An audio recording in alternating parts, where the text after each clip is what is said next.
الحياة شوقا إلى المولى أتاي أسلمت روحي للإله بالقرآن اهتديت في رحبه تحلو الحياة شوقا إلى المولى أتيت أسلمت روحي للإله.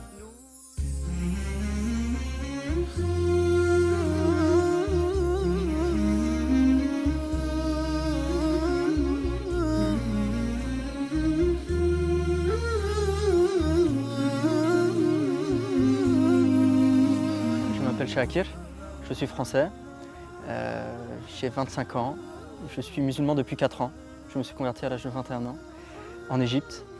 Difficile, dur, parce qu'avant l'islam, j'avais pas de repère. Donc on est perdu. On suit ses passions et nos passions nous mènent partout. Donc on veut une chose, on arrive à la voir, et on n'est pas satisfait, on en veut une autre. Donc on va à gauche, à droite, on n'en finit pas en fait. On ne sait pas ce qu'on veut, on ne sait pas où on va, on ne sait pas qui on est, pourquoi on est là. Oui, on vit une vie vraiment sans repère, donc très difficile. Intérieurement, c'est très difficile d'être stable intérieurement. Après, moi j'ai grandi dans un environnement multiculturel où il y avait notamment des musulmans à l'école, au collège, au lycée.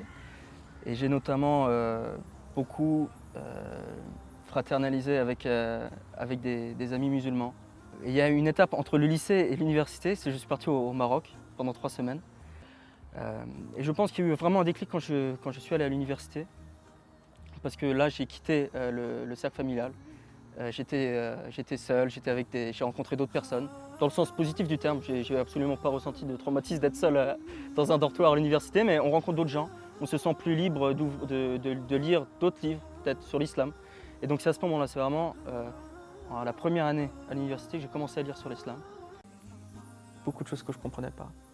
Ce besoin de prier 5 fois par jour, par exemple. La relation aux femmes change aussi, de manière positive.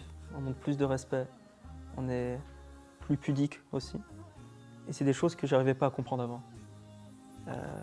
Mais ce n'est pas pour autant que j'avais une mauvaise image de l'islam en tête avant ma conversion.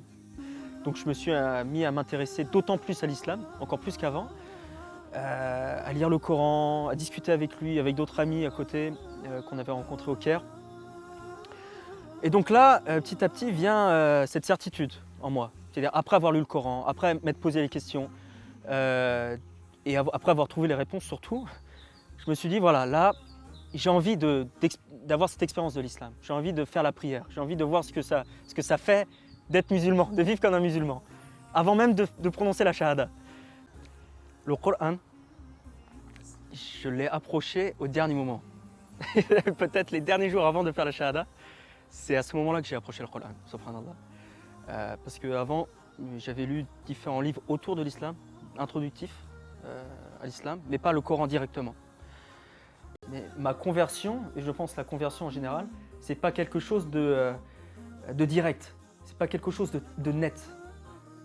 Ce que j'entends par là, c'est que ce n'est pas un processus de cause à effet. C'est pas parce que j'ai lu des livres sur l'islam, que j'ai discuté avec des musulmans, que j'ai vécu avec des musulmans, que je suis devenu musulman. C'est Allah veut et il fait. Et même nous, je pense, en tant que convertis, on n'arrive pas à expliquer totalement notre conversion. On peut l'expliquer, on peut écrire l'histoire du début à la fin, mais on se pose quand même la question pourquoi ? Pourquoi moi ? Pourquoi je suis devenu musulman ? Pourquoi j'ai la foi ? Alhamdoulilah. Alhamdoulilah, c'est la seule chose qu'on peut dire.